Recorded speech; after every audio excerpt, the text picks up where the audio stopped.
Hello, everyone. Can you hear me? Hello, chat. How are you Hello. doing? Can are we live already? This is awesome. I So believe we're live. yes, we are. So welcome, Nick. Welcome, everyone. Um, Welcome to our second edition of Mentorship Mondays. So I am Ariel. Here's Nick. We are both members of the community team at HackerOne, and we are doing a special stream about Veterans Day. So we do have an international audience, so I will give a quick introduction. Veterans Day is a federal holiday in the United States. It's happening on November 11th, and it's honoring military veterans. This is also celebrated in different parts of the world, making the anniversary of the end of World War One. So um, definitely, as many of you know, HackerOne has a lot of government programs and different initiatives, such as the Department of Defense. We also hold live hacking events with them. We hold one in Las Vegas a couple of years ago, also one in Los Angeles in 2019. We also have Hack the Pentagon, Hack the Army, and many more. So I don't know how many of you chat. If you are in the chat, just let me know where you joining from, and definitely let us know if you are hacking with us. But if you are a member of uh, H1 Clear, is um, something you probably already know. So later in the stream, at the end of the stream, we will definitely be sharing the application form to be a member of HackerOne Clear. So, Nick, who we have today as guests? Yeah, I'm really excited about our guests today. We're going to be joined by groups with each with a different connection to the United States military. We're going to have Mark Klink, who's a cyber operations officer in the Army and a member of HackerOne's Clear program. We're going to have Tom Marsland, who's a member of the U.S. Navy and CEO and board chair of VetSec, which is a nonprofit group that supports active duty and transitioning veteran members of the military. And then we're also going to be joined by Armando Say, who is co-founder and director for the Maryland Innovation and Security Institute, and also director and technical program director for Missy's Dreamport Cyber Solutions Accelerator. So I'm excited for our discussion of how each of you broke into security, your experiences with the hacker community, and just thoughts that you have on the public versus private sector differences when it comes to the security field. So maybe we can start with each of you giving an intro of yourselves, starting with Mark and then moving to Tom and Armando. Yeah, thanks, Nick. So thanks everybody for having me. A bit of my background, I started off actually as a audio video production degree or studies in college. So I was more focused on like the website and video production industry. Got into the Army as a signal officer and learned kind of basics of IT and got interested into network defense and hacking while I was doing that for a couple of years. And about 5 years ago, I picked up the cyber branch when they created that branch, and have been working on the offensive and defensive side ever since. And also got the opportunity to do a lot of bug bounty stuff with HackerOne and other bug bounty organizations and some pen tests on the side. So in the public sector and the private sector. So really, really enjoy that work, and I think that's a great industry. Yeah, good afternoon. My name is Armando Say, as I was introduced. And so my background is I started out as a software engineer, and all the way back in high school, tearing computers apart and figuring out how they worked and working with rudimentary code, and then moved into the consulting world literally right after graduation from high school. One of my first assignments was, all you guys look too young to probably remember this kind of stuff, or maybe you have not even worked with one. I started doing security for mainframe computers, basically what today is called identity management and access management. Literally one of my first consulting gigs was using an application that controlled access to the databases on the mainframe, as well as who could log, and then monitoring who was trying to connect to what databases. And if you didn't have the authority to then kind of, produce a report to human resources that said, hey, you had an employee that tried to get into the payroll database and wasn't authorized. So that's how I got started. And then I moved into later on in my career into the intelligence community world and Department of Defense world, where I got to see how security and cyber and vulnerabilities and exploitations and stuff were really important to the nation's security at large, and our ability to project strength and protect ourselves. Hey, y'all, Tom Marsland. I'm the board chair at VetSec. I'm a Navy active duty still, 20 years of service and going. Work on submarines as a nuclear electronics technician. And as a collateral for the Navy, I've spent a few years managing IT help desk and working as an information systems security officer. Over at VetSec, I volunteer with a nonprofit, VetSec Inc., that works to help place veterans into cybersecurity careers and really try and help bridge that cybersecurity skills gap with the veteran population and help lower veteran unemployment. So those are kind of my both areas of cyber that I help work in. That's amazing. And we do have a lot of different backgrounds. We have from developing to nuclear submarines. Is that correct? That's awesome. I'm very curious to know about if we could ever go and start hacking into a nuclear submarine. Maybe doing some back bounty there. That would be cool. Hacking underwater. I don't think you got internet in there. Yeah, right? not so much connectivity there. Exactly. So well, that might be an issue, but well, we will see. We are at the end of the day, we are all hackers, so we can figure it out.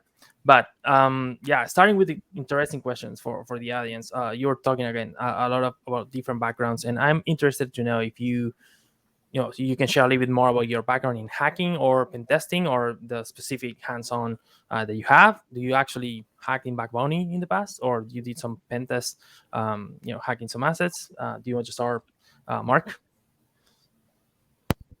Yeah, so I've been doing bug bounties for probably 4 or 5 years, but really seriously in the last 2 to 3 years, I got into it, and kind of like found my stride, I guess, because I think it's something that sounds very daunting and difficult to get into, but I think it just takes a little bit of work and figure out what that report looks like and what your recon process looks like. But yeah, so I participated in a lot of the DoD programs, specifically on HackerOne. I think I've got a personal interest in ensuring the safety and security of the DoD's networks, and it's also just a fun thing to talk about and a fun opportunity to say that you hacked the DoD.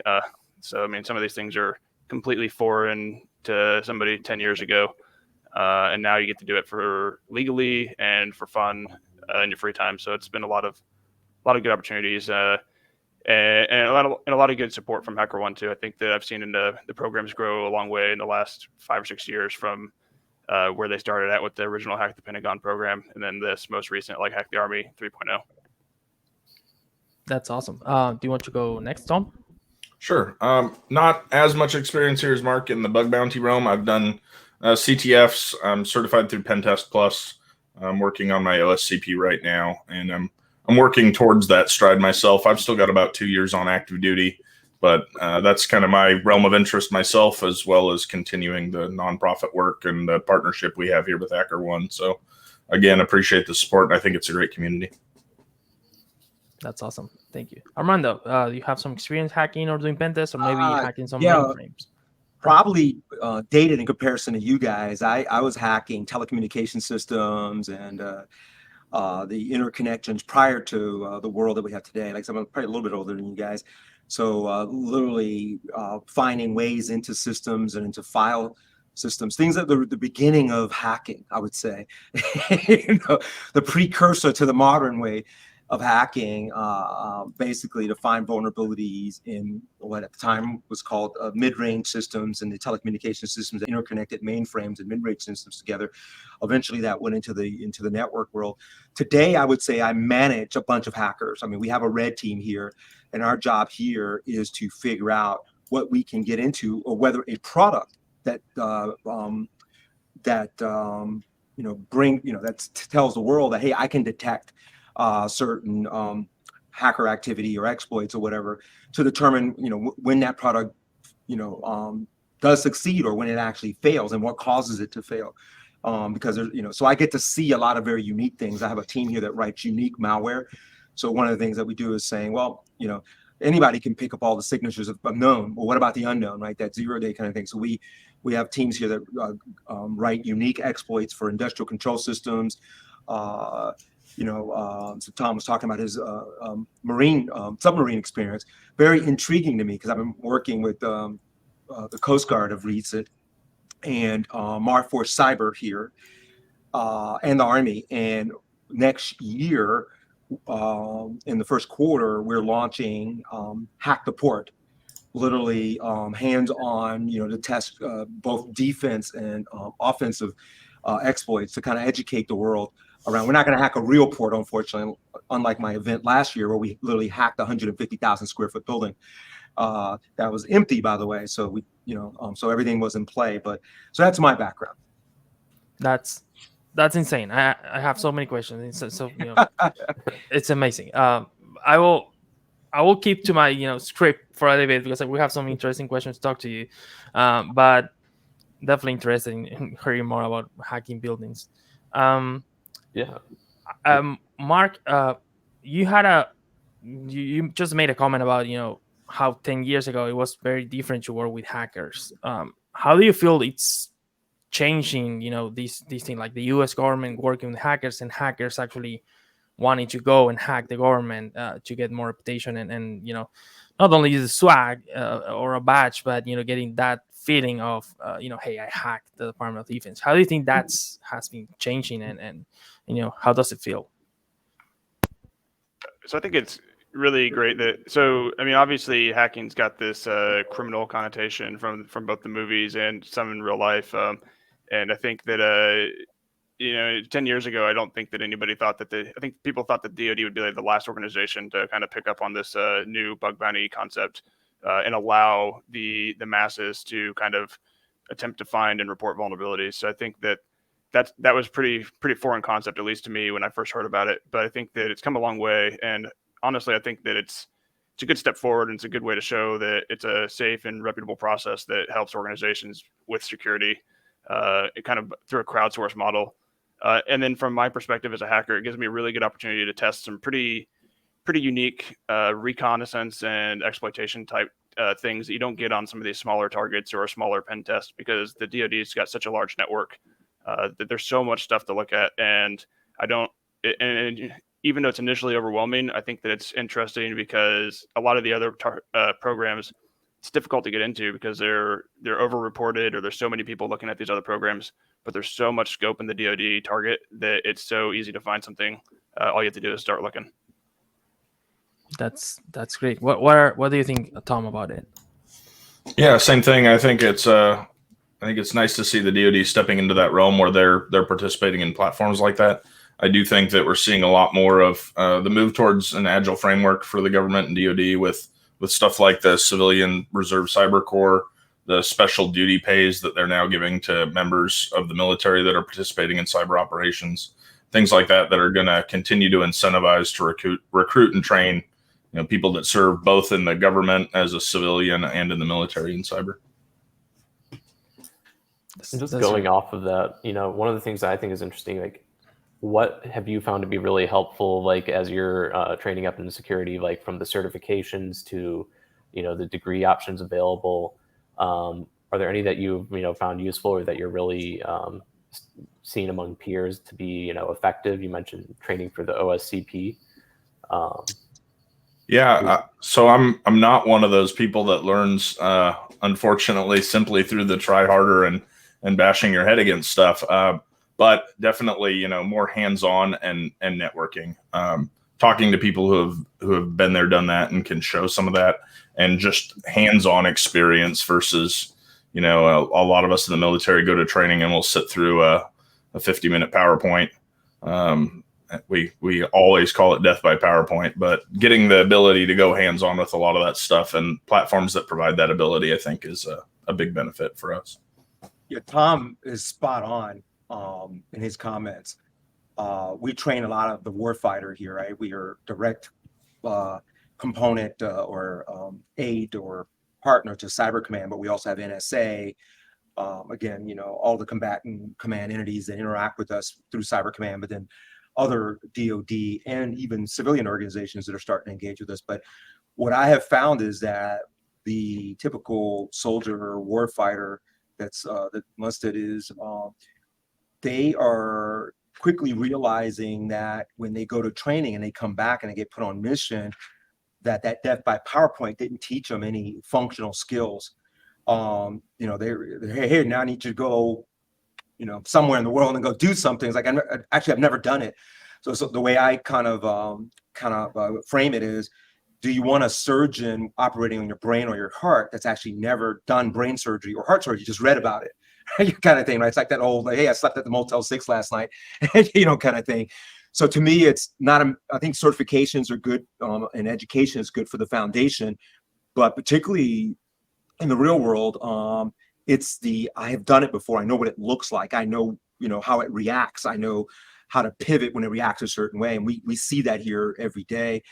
One of the areas that we've noticed a huge gap on is that when we had our Hack the Building, we had 3,000 participants from all over the world. We had the Israelis, acting as a team from Israel, acting as our blue team, who were watching all the tactics and techniques that were being used by a combination of academia, industry, and DoD military. And one of the things we noticed was where the experience was. If you're going to hack a building that's got a combination of IT, OT, and IoT assets in it, and you're going to use 100% IT hacking techniques against an operational technology, if you are a warfighter, you're going to get smacked back by Russia or whomever you're going after, because you're going to just be uncovered pretty quickly. And what we noticed was there was a skill gap, and typically some of the graduate students did really, really well because they had lab experience, right? They'd gotten their undergrads and then went into graduate experience, actually physically doing things. So now, even before that, here at our organization, we teach the real thing. We say, go to school, get your military training, go to your colleges or whatever. But here we're going to put the real, as close to the real thing as we can in front of you, so that when you do get sent out on a mission or you do go to work for industry, you actually know the thing from the ground up. So if you're going to defend, you also have to know how to attack it, but you should know how it functions from the ground up. Definitely. I will add to that I think, I'm actually checking questions in the chat in Twitch, and a lot of people asking exactly that. How do I get the hands-on experience? How do I learn how to hack? How do I submit my first vulnerability? And I think that also the Department of Defense has been a great program to actually help with that, because there is, as Mark was saying, so much scope in there, and it's the closest thing as a real scenario, right? Like hacking on the DoD program, which actually has 18,000 reports solved, which is insane. But that's definitely probably one of of the reasons of why hackers hack in there so much, right? Just going off of what you were mentioning, Armando, about just these interactive events, I actually remember going to one at Dreamport called AvengerCon that HackerOne's looking to be a part of that this year. But can you touch on how that came about? And like, it seemed to me like one of the best depictions of how you're saying actually get involved, learn how to do the brain surgery rather than watch the PowerPoint. Yeah, so AvengerCon actually pre-existed before we even launched Dreamport in 2018. It was primarily held on base at Fort Meade, right outside or within the shadow of both Cyber Command and NSA and DISA there in the Fort Meade complex. What was happening was the infrastructure that they were using for this event was small and maybe not as extensive as what we were able to offer. So we adopted the military, I think it's the 780th, the Army 780th unit, and said, hey, we'll help you out. We'll one, we'll give you more space. Two, it'll be more comfortable. And three, we'll help you get some of the top experts as well as top providers of the cyber physical environments that you could practice on. So every year it's progressed. This year we're doing a ransomware. The theme is ransomware. So we're using our physical cyber range here to launch a multi-pronged ransomware attack, both from an offensive and a defensive perspective. So can you get to the adversary's ransomware keys vault, for instance, in one scenario? And the other scenario is, what do you do once that ransomware has launched and has begun to proliferate across the network? How do you stop it? Are your backups any good? Can you do reverse malware engineering? Now, the ransomware that we're using is unique. It's not one you're going to find out in the open, because our offensive team wrote it. So it's so we have that ability. It's also one soldier teaching another. So that's one of the major threats. It's their version of DEF CON. And then we bring in, experts and then, senior military and senior government leaders. This year we have Jen Easterly, who's the CISA director, doing the fireside chat, where she'll be, answer questions from the military and myself to some extent as part of the event, to sort of look at where CISA is. And a lot of people don't realize that CISA is the lead domestic agency, right? When it comes to a cyber response, they have a whole team there, and they activate, if need be, their partners, which are NSA and Cyber Command, whose charters are different than CISA. While CISA is a domestic entity, they don't really hack anybody, but Cyber Command obviously is not going to, it's not U.S. focused as NSA isn't. It's more adversarially focused, right? Overseas, not locally. But collectively, they can, work together as a team to figure out who hit us, why, and how to recover from it and how to maybe stop it from happening again. So, but AvengerCon in general, I digressed a little bit there, was is designed to provide as much hands-on and an expert to maybe novice, exchanges, and elevate everyone up at the same time. That sounds great. And for our international audience here, CISA is the Cybersecurity and Infrastructure Security Agency. So, as Armando mentioned, the domestic, cyber head for the U.S. government. So, really cool to have John Easterly speaking there. If I can jump in and just echo a couple of comments on AvengerCon too. So, like Armando said, I mean, AvengerCon's been going on for several years now, and I think I spoke at AvengerCon 2, and I built one of the villages for AvengerCon 3, and I'll be speaking again at this year's. But if you're familiar with the B-sides conferences around the country, I think that's probably the best analogy I'd use to consider AvengerCon. It's a homegrown, pretty low threat, very informal but professional hacking conference. So if you're in the East Coast, Maryland region, it's a great opportunity to check out.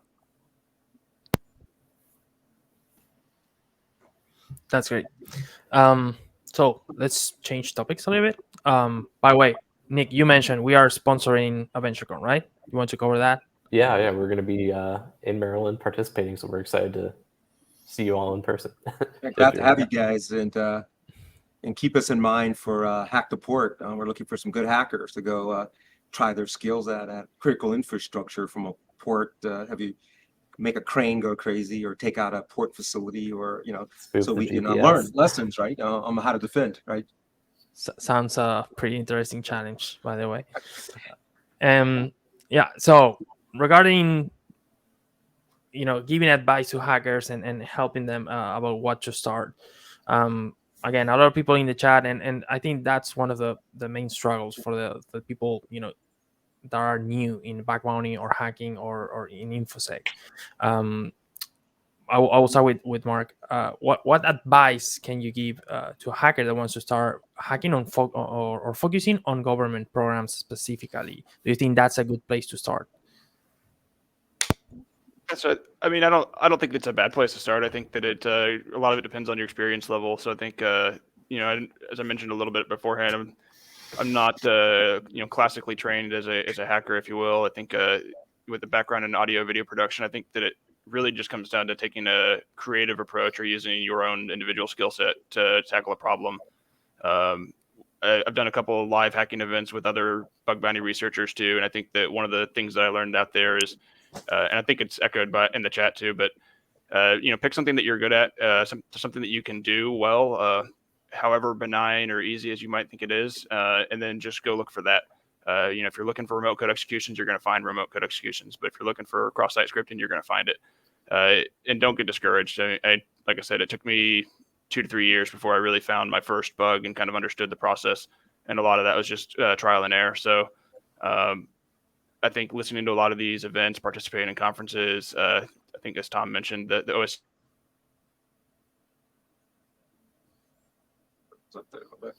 Oh, we might have lost Mark We there for a lost him. second. Well, I'll jump in really quick.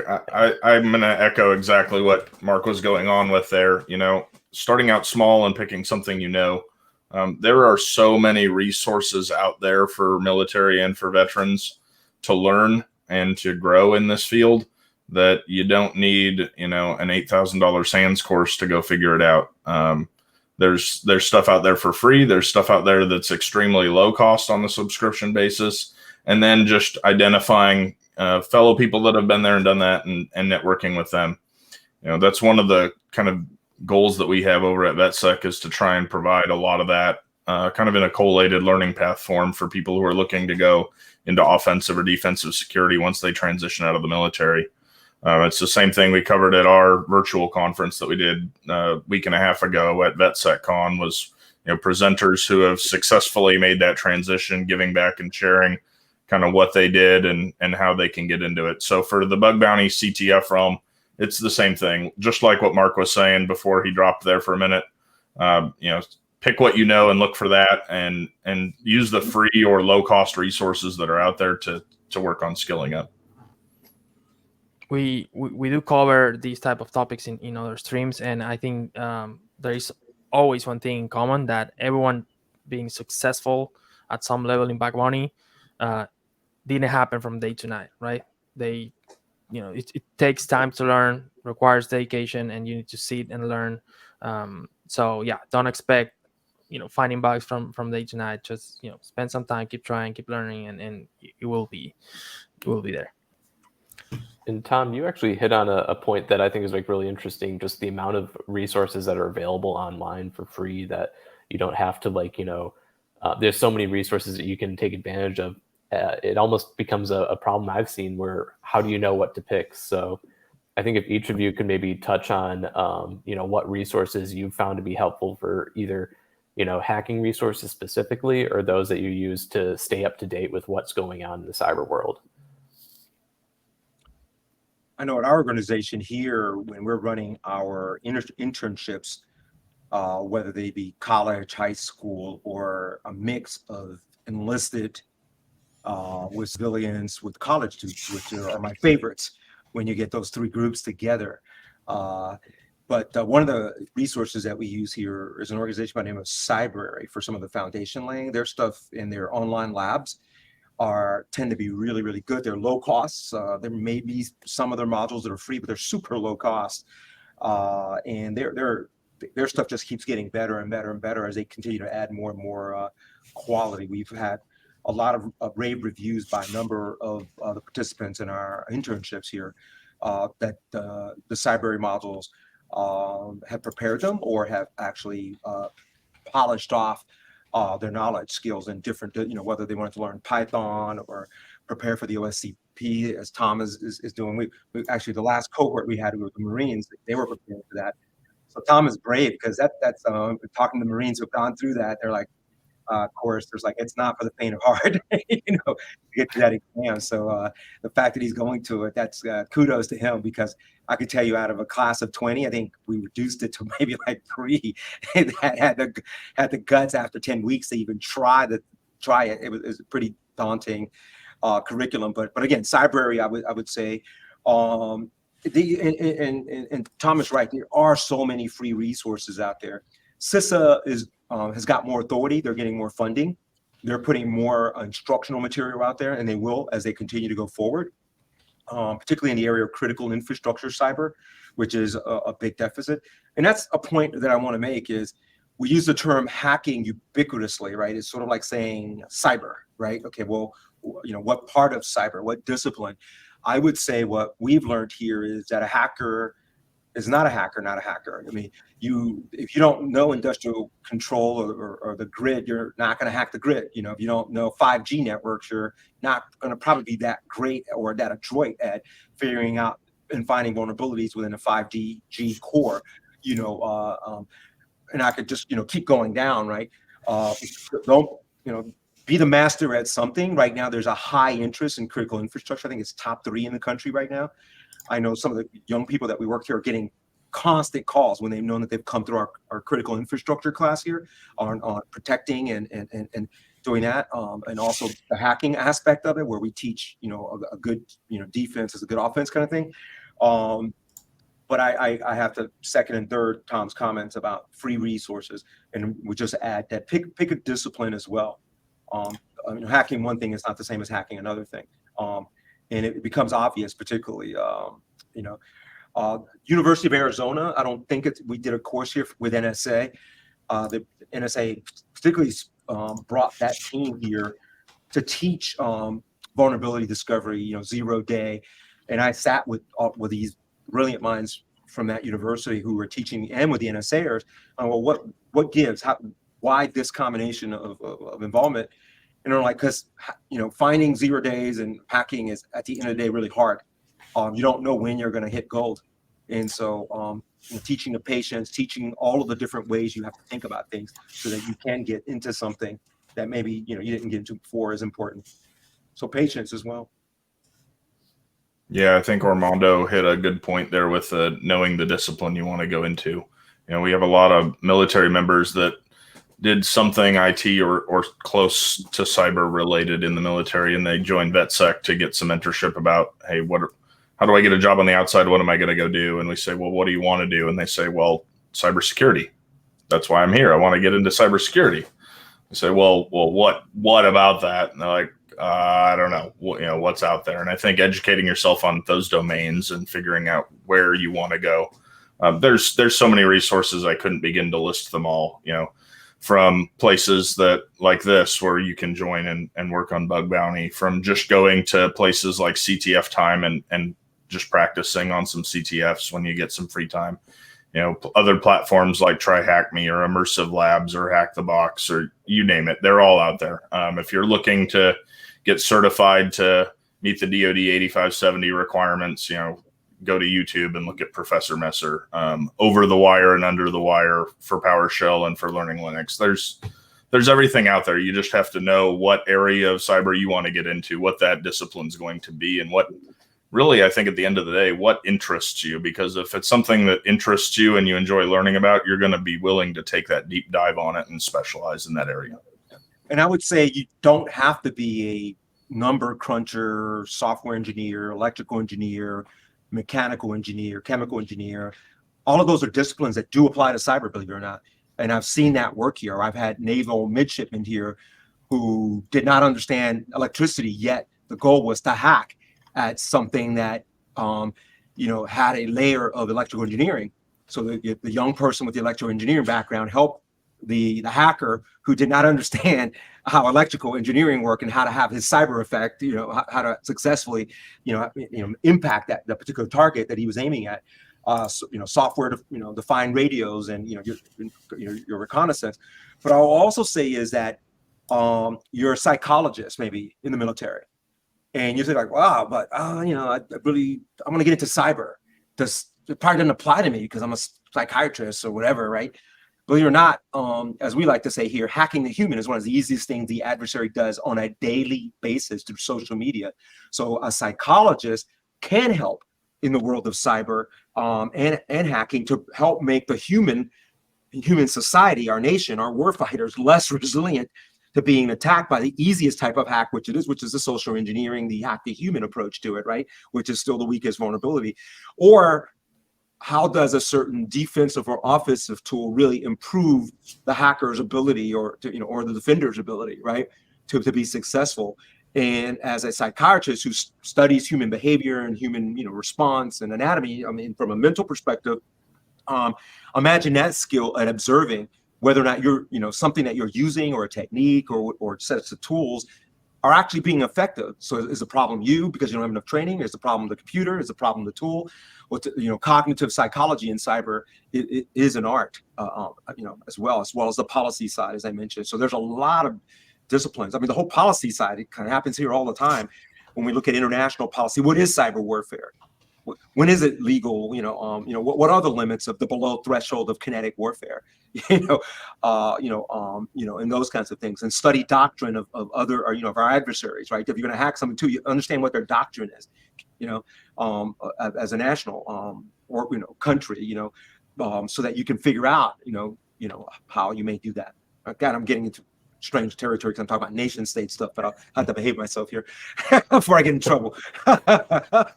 If I can just echo one of your points, Armando. So you mentioned you don't have to be a systems engineer or an electrical engineer to do this stuff. So I mean, I think I mentioned I've got a trained in education in like audio video production, and then I originally joined the military as a 88 mic truck driver. So I think that just goes to show that, I mean, really, especially somewhere in like the government or military where we're known for the bureaucratic like slog and there are opportunities to kind of advance and see what you're interested in and kind of take those opportunities to branch into new fields. And I was very fortunate to go from being a truck driver to a IT signal officer to a cyber officer. And I owe a lot of that to, HackerOne, a lot of the, some Twitter, hack the box, try hack me, a lot of those websites. Guys like the Cyber Mentor and HomSec on Twitter are great resources to follow. A lot of them do these, Twitch streams where they show you how they do their things. And don't be afraid to steal other people's tools, right? So everybody's contributing in this community, especially on the social media platforms. There's no stealing in the Army. Everybody's just repurposing somebody else's product. So I like to think it's the same way in the cybersecurity field. Everybody's using the same tools to, achieve a better end state for everyone. And you mentioned your audio-visual. A lot of people don't understand there's cyber associated with audio-visual. All the Crestron systems, I forget what the other big brand name is, but I had responsibility for maintaining the authority to operate of a particular DoD agency's worldwide audiovisual system. They literally were threatened to disconnect, the general's conference room if, the systems weren't patched and we didn't do pen testing against it. And the traditional IT folks did not touch those. They left it to the AV folks because we don't understand that friggin' thing. But when you looked at it, it was still Windows. It was in a rack. It had a network, but I'll add another one. The polygraph system, I won't name the agency, but the polygraph system that records the polygraph event and all that, and in the DEX and the central in the network, that's all a combination of audio, visual, and IT integrated together. And imagine taking that out of commission, at a location I won't talk about, but I had responsibility for that. And that's when it first smacked me really hard, how ubiquitous cyber was, all these different disciplines, the fact that the IT guys would not touch the AV system for an enterprise DoD infrastructure that had to work, and that we had to make sure it maintained its ATO, in terms of making sure that it was not hackable, right? It was, so anyway, I just wanted to add that to that. No, that's pretty interesting, and might be opening a kind of worms, but I will definitely love to know what you think about the future of government security will be like, because you were saying pretty much that everything is hackable, right? And I was joking at the beginning of the talk about hacking a submarine, but is that crazy, or maybe will happen in the future? I mean, airplanes, drones, everything can be hacked. So will be interesting in hear your thoughts about what do you think the future of government security will be like. Do you see more and more hackers working with the government? You can start, Armando. Yeah. The answer to that's yeah, absolutely. We're going to need that. It's done to us all the time. You know what I mean? So we need an equal force. Not only do we need an equal response capability, we need a omnipresent capability. And I can tell you, we're working on on something. I won't get into specifics of it, but the ability. Imagine, the military thinks of, and the pandemic taught us this. I go to a building to hack or defend, right? I go to the Pentagon, or I go to this or that location. What happens if that location isn't available to you, and the adversary has launched hacking, exploits against critical infrastructure and other things that are important to the nation? How does our nation respond if you cannot get into the building where the tools are? How do you do that securely? How do you do that effectively, right? You have to have that capability.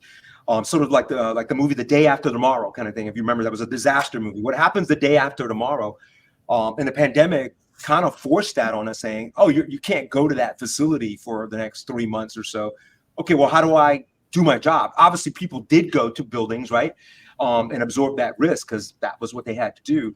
So that's I see that as the future. But also space, if you're monitoring what's going on in the world, satellites that are being launched, that can explode next to satellite. Imagine what happens to Tom, my friend there in the Navy, and the Navy's teaching, the old, navigation by the stars kind of thing again, right, at the Naval Academy. Why? What happens if the navigational critical infrastructure goes out? Your satellite systems, your all the things that underpin intelligent and rapid communications, and you no longer have those systems. And I know Tom probably can't get into it, but a ship is a submarine. A submarine is a ship. A ship is a different type of ship, right? But it is an ecosystem of operational technology: the water, the energy, the lights, the air conditioning, the oxygen. All those things have a combination of IoT and OT infrastructure. So if you look at Plymouth University, UK, one of the preeminent maritime cyber institutions in the world, they have something called the Ship Lab, which is basically teaching how to hack ships, but also how to defend ships. Again, in order to hack something, you have to understand. And at the end of the day, it's a horizontal line, because it's really operational technology systems that are running the ship, and then there's traditional comms and IT systems layered on top of that. So that's the future. You got to look at the future of how adversaries. Also, don't forget firmware, right? Implants. I mean, at the very core, how many hackers are taught to play down at that level? And if you're looking at industrial control systems at the serial side, protocols like Profinet and Modbus and S7, but do you even understand those things? Do you understand the Purdue model versus the OSI model, right? So if you're gonna become good, you need to understand those things, right? Because that's how those things operate. They talk a different language. They also have dual communication paths, right? On one side, it may be something you recognize. On the back side, it's completely a different set of communication capabilities, serial, sort of communications between devices, Yeah, I think that's an interesting discussion on the technical side of it. On the people side of it, I think the short answer to your question really boils down to, is the cybersecurity industry going to grow? Are we going to need more people? And I think the short answer that I think everyone here is going to agree on is a resounding yes. I do see an interesting side of, with VetSec, where we're trying to marry the veterans coming out of the military with those cybersecurity jobs. And you can just look at the cybersecurity skills gap, throw that in any search engine, and you're going to see, oh, there's going to be so many hundreds of thousands of unfilled jobs by X decade. And you can look at the veteran population and the demographics there are, they have a lot to offer that industry. Even on the enlisted side now, almost a third have some college level of education where they've completed either a bachelor's or a master's degree. There's 200,000 military members separating from the service every year. They have some skills that they don't even realize when they put on resumes to try and get into cyber. They're disciplined. They can take direction from others. They can be trained. If they got through boot camp, hey, they can be trained. If they got through OCS, they can be trained, right? There's all these skills that those people have. And we have all these people looking to get out of the military and start a new career. And in so many cases, the certifications they gained or the training they gained in the military maybe isn't mapped directly to an industry certification. But there are some great programs like DoD Skill Bridge, Hiring Our Heroes, not to toot our own horn, but VetSec, that can help network those professionals into those career paths. And I think that, bottom line, that field's only going to grow, and we need people that can be taught or can go. And, how many times any of us that have served have been told, hey, I need you to go do that thing. We're like, well, I don't know how to do that thing. And they say, well, here's a book, go figure it out. I need it done by tomorrow. And what do? We go figure it out, right? And that's a skill that whole demographic of people have that are getting out of the military or wanting to continue their service and move into cyber in the military, moving from that position as a truck driver over into IT and then into cyber. So I think that's a really interesting point, is how can we provide, or how can we really educate that demographic of people on that industry so it's something they're interested in. And it's something that, as Armando was talking about, goes back to our national security and how can they contribute to that initiative. Mark, any thoughts on that you want to share? Yes, I think what I see as the future of like this industry is. So I think both Tom and Armando's comments were spot on. I also like to think that there's this. I think we're going to see this back to basics trend where I think we've gone from where cybersecurity and IT was a very complicated technical target concept for a lot of people in the 90s and the early 2000s. And we've continued to make that more complex as we integrate machine learning and artificial intelligence and big data. But I think that we're missing the easy options and the easy opportunities here by just changing our default passwords, checking for default passwords, checking for default configurations. I've never ran into a problem that I haven't been able to solve by using something that is canned. Even and it's difficult because I think we're putting a lot of money and effort into the training the complex things when we're just not doing the basics right. So I think that the short term, at least, I think we'll see a trend back to basics, just doing the little things. All of my DoD reports I've submitted have been very simple things. Not doing any crazy 0-day exploitation or complex techniques.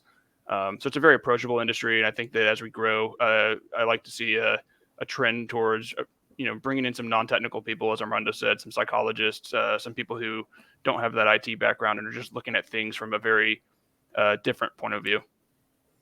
Yeah, That's Mark, a I think great point. yeah, I think you hit the nail right on the head there. I was talking to a friend that works at a company. He retired from the military about a year ago and works for a company as an IT director. And he's telling me stories about how, guys haven't changed passwords in years. And why, I was like, well, hey, basics, man, like, don't you guys have a password policy? And he's like, yeah, but, our sysadmin disabled it for all of his friends that got tired of changing their passwords. Like, if we can't get that stuff right, then there's no point in training our people on the 0 days and on malware reverse engineering and all these other things that we need to, that we have all these courses out there for.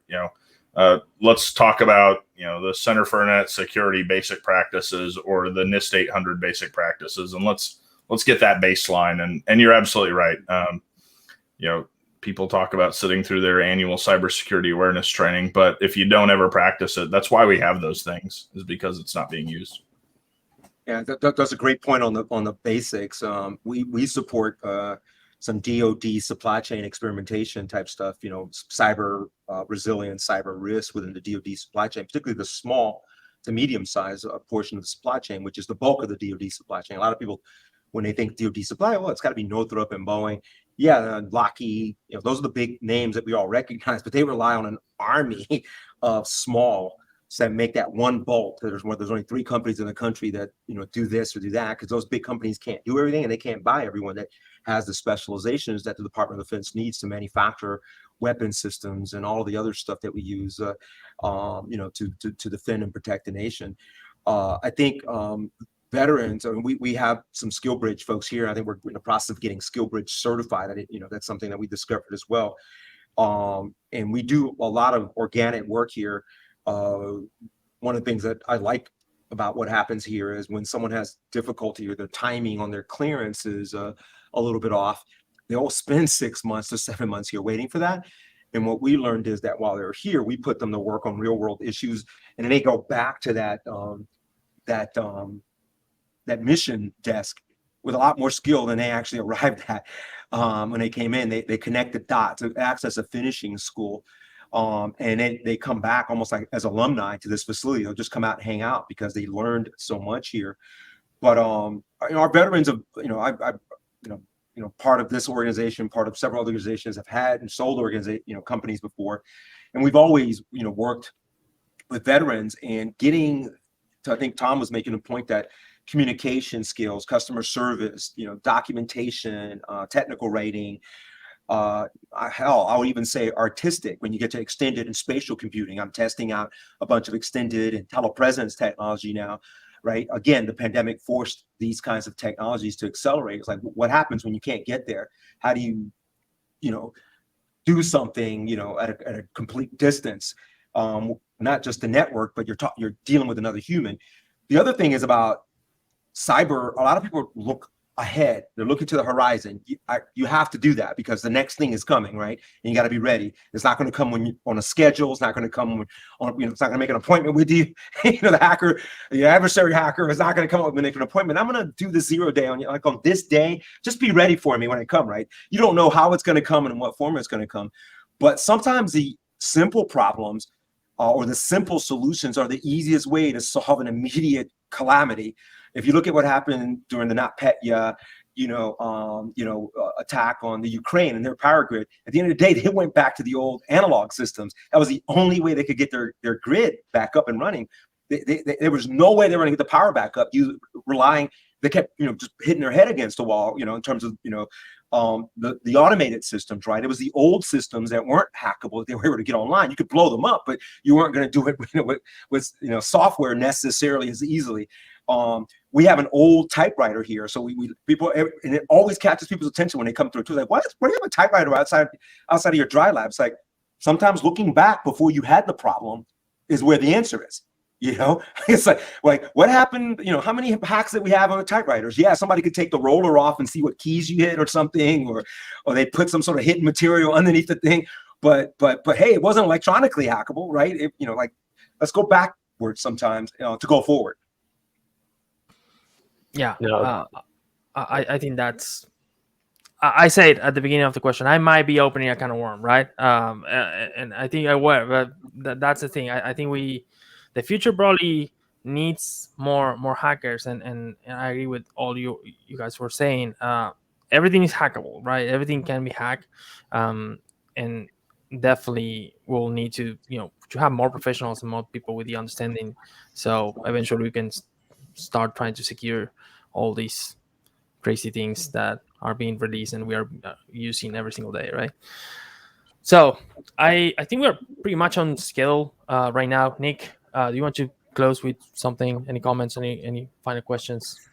No, I think you all left us at a good point for if any of you have any parting thoughts, we appreciate them. But one of the things that stuck out when each of you were speaking, earlier, was that each of you now has like an experience, like both learning this cybersecurity field, but also like giving back and teaching. And I think that's one of the things that kind of stuck out, that a way to advance and to become better in the field is what you guys are doing, which is giving back by you become a better practitioner by teaching others.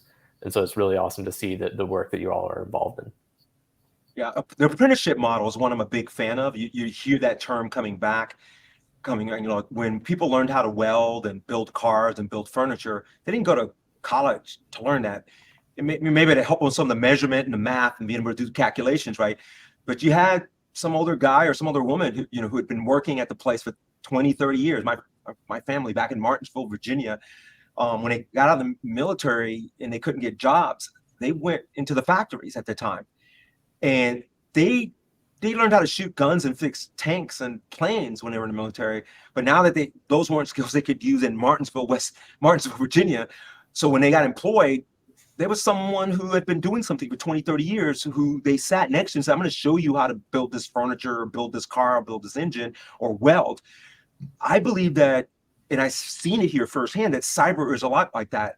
When you put an enlisted, like we had here, a Marine with 13 years of offensive cyber, with an electrical engineer from Texas A&M, with a civilian who was wiring up electrical systems on a ship, and then combine it with another, with someone who's purely software, and then someone who's purely networking, and you would say, well, that's a hot mess from a hacking, offensive and even defensive perspective. You got all these, but guess what? When all of those skill sets gelled together, they were needed when we ran our 30-page, our 30 scenario-based offensive exercise. They only got through a third of it, by the way, but because of the complexity of it. But each one needed each other. The person who was really good at networking drew on the boards. Like, this is what I'm seeing on the network. The person who was good at reverse engineering contributed those skills. And the person that was good at electrical engineering contributed the skills needed to understand the OT and the electrical side of the exercises. So, but they each taught each other. So, like, what a rising tide lifts all boats kind of thing. They all lifted each other up at the same time. And let me add language skills. Throw in a little North Korean or Chinese on an HMI for an OT, and like, oh, what did I just do, or what is it telling me? Was I successful? I don't understand what's on that screen. And I've had warfighters come in here and it's like, oh my God, I just got sent to somewhere and I couldn't read the screen. Rule number one, we need language. Basic language skills are still needed in the world. If you're going to go hack at something that returns a response in a language you're not familiar with, how good are you going to be at that? You don't even understand whether you've been successful or not. You know what I mean? Yeah. We appreciate that. You really kind of looped it all together. Hacking requires a lot of us to work together from really different fields, and Yeah, that tiering arrangement is going away. I won't name the agency, but there's a security operations center, major one in the intelligence community. Not the one you guys probably think of, but someone else. But anyway, and they've gotten rid of the tier arrangement. They have determined that that's an inhibitor to success and rapid fire response to an offensive cyber attack. Why am I going to cause you to go through a set of ladders, a set of hurdles? Why don't I put all the skill sets in the room together, the data science, the reverse malware, and then you guys are operationally working together on the problem, and maybe you'll connect the dots a lot faster and I have to make you do a bunch of mother may I's to prove to me that it's not a false positive, you know what I mean? Or whatever the case happens to be. So I think that's a trend as well that's we're seeing out there, a multidiscipline approach to cyber, not you go off in this corner and hack to death by yourself, and maybe if maybe you don't understand something, that you just got back from something you did, but the person that could have been next to you and you could have been even more successful. Yeah, I think that what I get from that is we don't only need more hackers, but we also need more collaboration between the different mindsets and different languages, different cultures, and different experiences. All that combined, I think it's what makes the best recipe to actually be better prepared for this. So we are on time. We thank you very much for all the time you spent with us, all the amazing questions, all the amazing recommendations. Really, it was an honor to have you all three of you here. Again, thank you very much, Nick. Thank you as well. We'll say goodbye to you, Tom, Mark, and Armando. We'll see you next time. And thank you for being here once again. Thank you guys for the invitation. I appreciate it. Thanks, guys. Yeah, thank you, Tom, for your service, and you too, all you guys. I mean, it's amazing. Our nation needs it. We are a village, and it takes a village. It's cyber is an all of nation. We're going to do it right. We're going to stay ahead. It requires an all of nation, all of society, approach to cyber. It really does. Thank you all once again. Thank you. Have a great rest of the day. Thank you. Thank you. Thanks. All right. Okay. Well, that was fun. Very interesting. And we do have some final announcements before finishing this stream, right? I will start with the clear one. We promise to have the clear application form shared in the chat. Here is the link. I am pasting that there. Basically, it's a public page where you can go and apply. If you want to work on more programs related to government or have more opportunities on different type of programs, you can definitely apply in that URL. Definitely are some requirements. It's everything explained in that URL. So for sure, check that and apply if you want to be a member of HackerOne Clear. We are reviewing applications and we are inviting new hackers every month. So definitely check that. Yes. Nick. And we are also going to be launching a CTF this week on Thursday on Veterans Day. It'll be Veterans Day themed, and you should check out our Twitter. We'll be sharing more details about that later this week. There will be cash prizes also for the top 3 participants in the CTF. And then last announcement is that next Monday we'll be joined by John Matherly, the founder of Shodan, which is the search engine for devices connected to the internet. So it's going to be a really interesting discussion there to hear about the journey of that technology and what they've done over the past couple of years to expand its opportunities for hackers like you. So thank you all for joining us. Awesome. Yeah, that's amazing. Excited for next week. Join us. Don't forget. Follow HackerOne TV Twitch channel to get the notifications of future streams. Thank you very much, everyone, for joining. I appreciate all people in chat sharing amazing questions. Sorry if we couldn't cover every single question out there. There were some very interesting questions we couldn't cover, but we didn't have enough time. So next Monday, Mentorship Mondays with the founder of Shodan.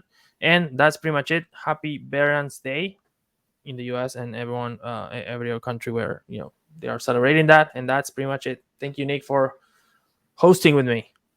It was Awesome. a pleasure. Awesome work. Awesome work. Thank you very much. Thank you, everyone. See you next time. Thanks, everyone.